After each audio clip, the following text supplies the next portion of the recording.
Doctor Smitha S Sivan, Malayinkeezhu Ayurveda PHC NHM medical ഓഫീസറാണ്. ഇന്ന് നമ്മൾ കൈകാര്യം ചെയ്യാൻ പോകുന്ന വിഷയം അമിതവണ്ണത്തെക്കുറിച്ചാണ്. എങ്ങനെയാണ് ആഹാരത്തിൻ്റെ ക്രമീകരണത്തിലൂടെ അമിതവണ്ണം കുറയ്ക്കുക എന്നുള്ളതാണ്. ഇന്നിപ്പോൾ നമ്മുടെ ഈ ഒരു സമയത്ത് കുറേ കാലമായി നമ്മൾ കേൾക്കുന്ന ഒരു പ്രശ്നമാണ്. ഏതാണ്ട് 6 വയസ്സ് മുതൽ ഒരു 70 വയസ്സ് വരെയുള്ള ആളുകൾ ഇന്ന് ഈ ഒരൊറ്റ പ്രശ്നം വളരെ കോമൺലി സംഭവിച്ചുകൊണ്ടിരിക്കുന്നു. കാരണം പലപ്പോഴും നമ്മളുടെ അടുത്തേക്ക് വരുന്ന പല പേഷ്യൻസിൻ്റെയും രോഗങ്ങളുടെ പ്രധാന കാരണം അമിതവണ്ണം തന്നെയാണ്.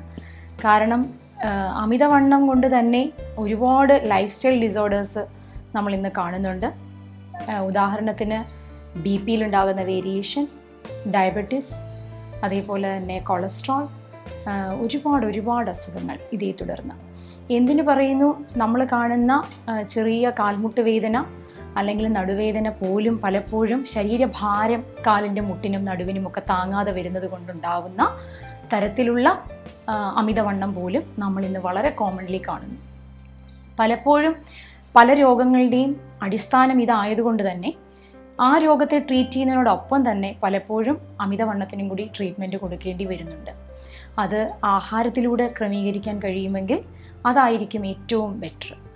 പലപ്പോഴും ചില മരുന്നുകളുടെ ഉപയോഗം കൊണ്ട് തന്നെ, ഹോർമോണൽ വ്യതിയാനം കൊണ്ട് തന്നെ അമിതവണ്ണം ഒരു പ്രശ്നമായി തീരുന്ന സാഹചര്യത്തിൽ കഴിയുന്നതും ആഹാരത്തിലൂടെ തന്നെ അല്ലെങ്കിൽ ആഹാര ക്രമീകരണത്തിലൂടെ തന്നെ അല്ലെങ്കിൽ വ്യായാമം കൂടെ യോജിപ്പിക്കുന്നത് കൊണ്ട് തന്നെ നമുക്ക് അമിതവണ്ണം കുറയ്ക്കാൻ കഴിയണം. അത്തരത്തിലൊരു ഡയറ്റ് പാറ്റേൺ ആണ് ഞാൻ ഇന്നിവിടെ പറയാൻ ഉദ്ദേശിക്കുന്നത്. അതിൽ ഏറ്റവും പ്രധാനമായിട്ടുള്ളത് നമ്മുടെ ജീവിത രീതിയിൽ വന്ന ഒരു വ്യത്യാസമാണ്. ഇന്നിപ്പോൾ നാം ഒരു 2, 3, 4 പ്രാവശ്യമൊക്കെയാണ് ഒരു ദിവസം ആഹാരം കഴിക്കുന്നത്. പലപ്പോഴും ശരീരത്തിന് വേണ്ടിയോ അല്ലെങ്കിൽ ആരോഗ്യത്തിനെ മുൻനിർത്തിയോ ഒന്നുമല്ല നാം ആഹാരം കഴിക്കാറ്. ഒരു ഇൻ ടൈമിലുള്ള ആഹാരം പോലും പലപ്പോഴും നമ്മൾ ആരും അനുവർത്തിക്കുന്നില്ല എന്നുള്ളതാണ് സത്യം. ഈവൻ ടൈം ഇൻ്റർവെൽ നമ്മൾ കീപ്പ് ചെയ്യാറില്ല. ഒരു ദിവസം ഒരു സമയത്താണെങ്കിൽ അടുത്ത ദിവസം അടുത്തൊരു സമയത്താണ്. കാരണം പലപ്പോഴും എല്ലാവരും ഇന്നിപ്പോൾ തിരക്കിട്ടൊരു ജീവിതശൈലിയാണ്.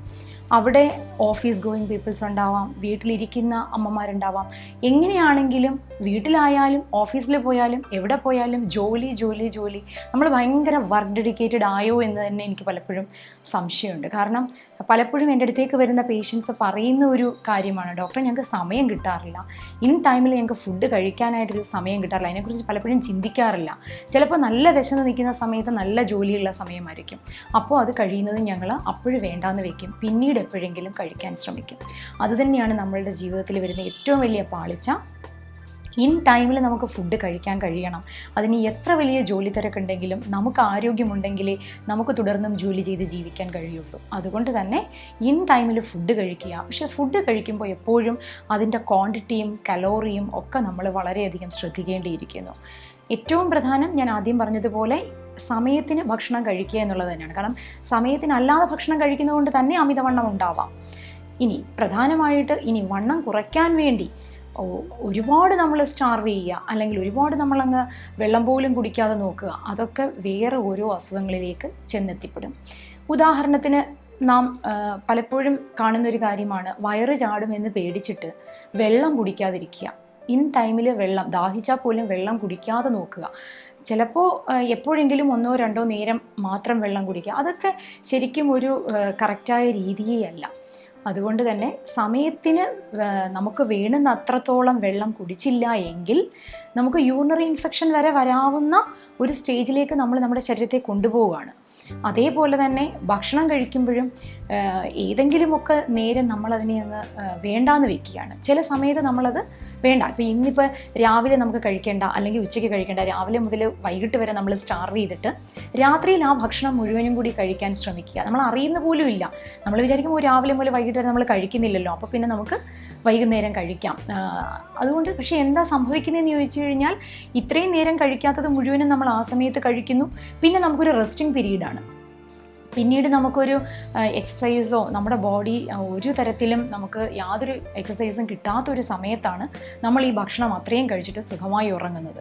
അപ്പോൾ അതങ്ങനെ അബ്സോർബ് ചെയ്യപ്പെടുന്നു. ആ അബ്സോർബ് ചെയ്യുന്നതിൻ്റെതായ പ്രശ്നങ്ങൾ നമ്മളിൽ വരുന്നു. കാരണം ദഹന പ്രക്രിയയ്ക്കുള്ള ആ ഒരു ബുദ്ധിമുട്ട് അവിടെ വരുന്നു. പലപ്പോഴും നമ്മൾ വിശക്കുമ്പോൾ ആഹാരം കഴിക്കുക എന്നുള്ള രീതിയിലേക്ക് മാറേണ്ടിയിരിക്കുന്നു.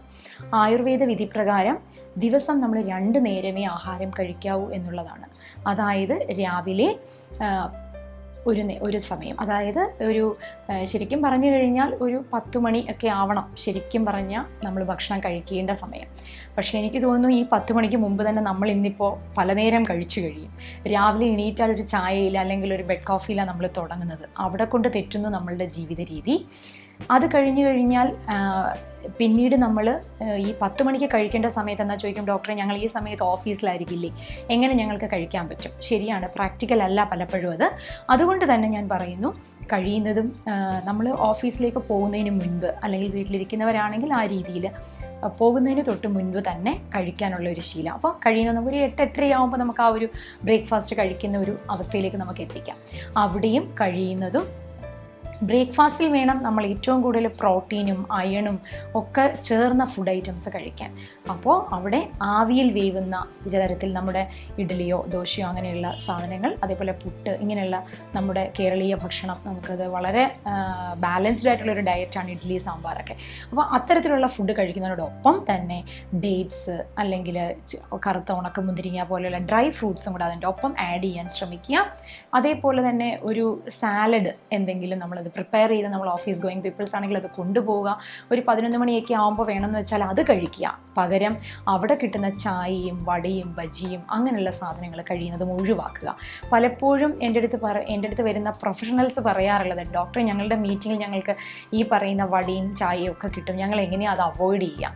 കഴിയുന്നതും നമ്മളൊരു ഹെൽത്തിന് കുറച്ചും കൂടി ഇമ്പോർട്ടൻസ് കൊടുക്കുന്ന വ്യക്തികളാണെങ്കിൽ നമ്മൾക്കത് ഒഴിവാക്കാമല്ലോ. അപ്പോൾ കഴിയുന്നതും അങ്ങനെയുള്ള കാര്യങ്ങൾ ഒഴിവാക്കുക. പകരം നമുക്ക് വിശക്കുന്നുവെങ്കിൽ ആ സമയത്ത് ഫ്രൂട്ട് ജ്യൂസസോ മിനി പറഞ്ഞ പോലെ സാലഡ്സോ ഒക്കെ കഴിക്കാം. പക്ഷേ നമ്മൾ പലപ്പോഴും അത് ചെയ്യാറില്ല. അതുതന്നെയാണ് നമ്മളുടെ ഏറ്റവും പ്രധാനപ്പെട്ട കാര്യം. പിന്നെ ഉച്ചയ്ക്കത്തെ ഫുഡ് ശരിക്കും പറഞ്ഞു കഴിഞ്ഞാൽ ആയുർവേദം വിധിക്കുന്നതല്ല എങ്കിൽ പോലും ഇപ്പോൾ പെട്ടെന്ന് നിങ്ങൾക്കൊരു പക്ഷേ ഈ ഒരു ഡയറ്റിൽ ഒരു വലിയ വ്യതിയാനം നമുക്ക് ചെയ്യാൻ കഴിയാത്തത് കൊണ്ട് ആദ്യം നിങ്ങൾ പതുക്കെ അതിൻ്റെ ഒരു അളവ് കുറച്ച് കൊണ്ടുവരിക. അതിലും കഴിയുന്നതും അമിതവണ്ണം ത്തെക്കുറിച്ച് ഭയക്കുന്നവർ അല്ലെങ്കിൽ അത്തരത്തിൽ ബുദ്ധിമുട്ട് ഉള്ളവർ കഴിയുന്നതും അവിടെ നോൺ വെജ് ഫുഡ് ഐറ്റംസ് കഴിയുന്നതും ഒഴിവാക്കുക. നോൺ വെജിനേക്കാളും പ്രധാനം വെജിറ്റേറിയൻ ഡയറ്റിൽ പോലും നെയ്യിലും എണ്ണയിലും വഴറ്റിയ ആഹാരങ്ങൾ, അതായത് മെഴുക്ക് പുരട്ടി പോലെയുള്ള സാധനങ്ങൾ, പപ്പടം, അങ്ങനെയുള്ള ഓരോ എണ്ണയിൽ ഓയിലി ആയിട്ടും സ്പൈസി ആയിട്ടുള്ള ഫുഡ് ഐറ്റംസ് കഴിയുന്നതും ഒഴിവാക്കുക. അതുപോലെ തന്നെ നെയ്യിൽ വറുത്തു കോരുന്ന നമ്മുടെ വിഭവങ്ങൾ അത് കഴിയുന്നതും ഒഴിവാക്കുക. അത്തരത്തിൽ ഉച്ചയ്ക്കത്തെ ഭക്ഷണം ക്രമീകരിക്കുക. വീണ്ടും വൈകുന്നേരം വീണ്ടും ചായയുടെ സമയമാണ്. അവിടെയും നമ്മൾ ചായയും ഈ പറയുന്ന സ്നാക്സും ഒക്കെ കഴിക്കുന്ന ഒരു രീതി നമുക്കുണ്ട്. ചായ എന്ന് പറയുന്നത് തന്നെ നമ്മൾ എപ്പോഴെങ്കിലുമൊക്കെ കഴിക്കുന്ന ഹീമോഗ്ലോബിനെ ഉള്ളിലേക്ക് അബ്സോർബ് ചെയ്യാൻ സഹായിക്കത്തില്ലാത്ത ഒരുതരം ടാനിൻ പോലുള്ള വിഷാംശമുള്ള ഒരു ഡ്രിങ്കാണ് നമ്മൾ ഈ കഴിക്കുന്ന ചായ. അപ്പോൾ അത്തരത്തിലുള്ള ചായയും കോഫിയും ഒക്കെ ഒഴിവാക്കിക്കൊണ്ട് കഴിയുന്നതും ആ സമയത്ത് ജ്യൂസസ് ആയിരിക്കും ഏറ്റവും നല്ലത്. പ്രിഫറബിളി നെല്ലിക്ക ജ്യൂസോ അല്ലെങ്കിൽ ക്യാരറ്റ് ജ്യൂസോ, അതേപോലെ തന്നെ നാരങ്ങ വെള്ളം ഏറ്റവും ബെറ്ററാണ്. നാരങ്ങ വെള്ളം അതും തേൻ ചേർത്ത് കഴിക്കാൻ മാക്സിമം ശ്രമിക്കുക. കാരണം പലപ്പോഴും ഈ മധുരം ചേർന്നുള്ള ഏത് വെള്ളങ്ങളും ഈ പറയുന്നത് പോലെ ഡയബറ്റീസിനേക്കാളും പ്രധാനമായിട്ട് അമിതവണ്ണം ഉണ്ടാവാൻ വളരെയധികം സഹായിക്കും. അതുകൊണ്ട് കഴിയുന്നതും മധുരം ചേർന്ന വെള്ളങ്ങൾ കഴിയുന്നതും ഒഴിവാക്കുക. അതേപോലെ തന്നെ നമ്മുടെ മിൽക്ക് ഷേക്സ് അതെല്ലാം ഒരു തരത്തിൽ പറഞ്ഞു കഴിഞ്ഞാൽ നമ്മുടെ ദഹന പ്രക്രിയയെയും ബാധിക്കും. അതേപോലെ തന്നെ അമിതവണ്ണം ഉണ്ടാക്കുവാനും സഹായിക്കും. അതുകൊണ്ട് അത്തരത്തിലുള്ള മിൽക്ക് ഷേക്സുകൾ, അതേപോലെ ജങ്ക് ഫുഡ്സുകൾ, ഇങ്ങനെയുള്ള ഫുഡ് ഐറ്റംസ് ഒക്കെ നമ്മൾ കഴിയുന്നതും ഒഴിവാക്കുക. എപ്പോഴും നമ്മൾ ശ്രദ്ധിക്കുക, നമ്മൾ കഴിക്കുന്ന ഫുഡിൻ്റെ കലോറി എങ്ങനെയാണ്, അതിൻ്റെ ഫാറ്റ് കണ്ടൻറ്റ് എത്രയാണ്. എപ്പോഴും നമ്മൾ കഴിക്കേണ്ടത് പ്രോട്ടീനും വൈറ്റമിൻസും ന്യൂട്രിയൻസും കൂടുതൽ തരുന്ന ആഹാരങ്ങൾ. എപ്പോഴും നമ്മൾ ക്വാണ്ടിറ്റിക്ക് കൂടുതൽ ഇമ്പോർട്ടൻസ് കൊടുക്കരുത്. അത് കുട്ടികൾക്ക് കുട്ടികൾക്ക് നമ്മൾ കൊടുക്കുമ്പോഴും ഞാൻ നേരത്തെ പറഞ്ഞു 6 വയസ്സ് മുതൽ ഇന്ന് നമ്മൾ ഈ ഒരു പ്രോബ്ലത്തിനെ അഡ്രസ്സ് ചെയ്യുകയാണ്. ഞങ്ങൾക്കറിയാം ഞങ്ങൾ ചെയ്യുന്ന ഇപ്പോഴത്തെ ഒരു പ്രോജക്റ്റ് എന്ന് പറയുന്നത് തന്നെ കൗമാരസ്ഥൗല്യം എന്ന് പറയുന്ന ഒരു പ്രോജക്റ്റാണ്. ഞങ്ങൾ ഇപ്പോഴത്തെ ഗവൺമെൻറ് സ്കൂളുകളിൽ ഞങ്ങളിത് ചെയ്തു പോരുക. അപ്പോൾ ഞങ്ങൾ പോകുമ്പോൾ ഞങ്ങൾക്ക് മനസ്സിലാവുന്നത് എത്രയോ അഡൽസിനേക്കാളും കൂടുതലാണ് ഇന്നിപ്പോൾ കുട്ടികൾക്ക് അമിതവണ്ണം എന്ന് പറയുന്നത് ഒരു വലിയ പ്രശ്നമായി മാറിക്കൊണ്ടിരിക്കുക. കാരണം ചെറിയ കുഞ്ഞുങ്ങൾ നിങ്ങൾ ആലോചിച്ച് നോക്കൂ, ഇത്തരത്തിലൊരു ബോഡി വെയ്റ്റ് കൂടുക, അവിടെ തുടർന്ന് അവിടെ തന്നെ ആ ചെറിയ ഏജ് മുതലേ നമുക്ക് കൊളസ്ട്രോളും ഡയബറ്റീസും ഒക്കെ കുഞ്ഞുങ്ങൾക്ക് വരിക, അപ്പോഴും മുതലേ കുഞ്ഞുങ്ങൾ അതിനൊക്കെ മരുന്ന് കഴിച്ചു തുടങ്ങുക. എത്ര മോശമായ ഒരു അവസ്ഥയിലേക്കാണ് നമ്മൾ നമ്മുടെ കുഞ്ഞുങ്ങളെ തന്നെ. കാരണം നമ്മൾ പലപ്പോഴും അവരുടെ ക്വാണ്ടിറ്റിക്കാണ് കൂടുതൽ ഇമ്പോർട്ടൻസ് കൊടുക്കുക. അമ്മമാർ പോലും കുറച്ചും കൂടി കഴിക്കൂ എന്ന് പറഞ്ഞിട്ട് നമ്മൾ മാക്സിമം അവരെയും കൊണ്ട് കഴിപ്പിക്കില്ല ചെയ്യുക. ആ ഒരു രീതി മാറ്റിക്കൊണ്ട് അവരുടെ വിശപ്പിനനുസൃതമായിട്ട് മാത്രം ഭക്ഷണം കൊടുക്കുന്ന ഒരു രീതി നമ്മൾ ഉണ്ടാക്കിയെടുക്കണം. അതേപോലെ തന്നെ വൈകുന്നേരത്തെ ഭക്ഷണവും കഴിയുന്നതും ഒരു 7 മണി 7:30 നമ്മുടെ അത്താഴം എന്ന് പറയുന്ന ഒരു രീതി. കാരണം ഞാൻ നേരത്തെ പറഞ്ഞു 2 നേരത്തെ ഭക്ഷണമാണ് മുത്താഴവും അത്താഴവും, ഇത് രണ്ടുമേ ഉള്ളൂ ആയുർവേദം പറയുന്നത്. അതുകൊണ്ട് തന്നെ അത്താഴം എന്ന് പറയുന്നതും ഈ പറയുന്നത് പോലെ 7 മണി 7:30 മുൻപ് കഴിച്ചിരിക്കണം. അതിനുശേഷം കഴിക്കുന്ന ഏത് ഭക്ഷണവും പിന്നീട് അമിതവണ്ണത്തിന് കാരണമായി തീരുന്നു. അമിതവണ്ണത്തിനെ തുടർന്ന് മറ്റു പല ലൈഫ് സ്റ്റൈൽ ഡിസോർഡേഴ്സിനും കാരണമായി തീരുന്നു. അതുകൊണ്ട് കഴിയുന്നതും ഇത്തരത്തിലൊരു ഡയറ്റ് പാറ്റേൺ നിങ്ങൾ ക്രമീകരിക്കുക.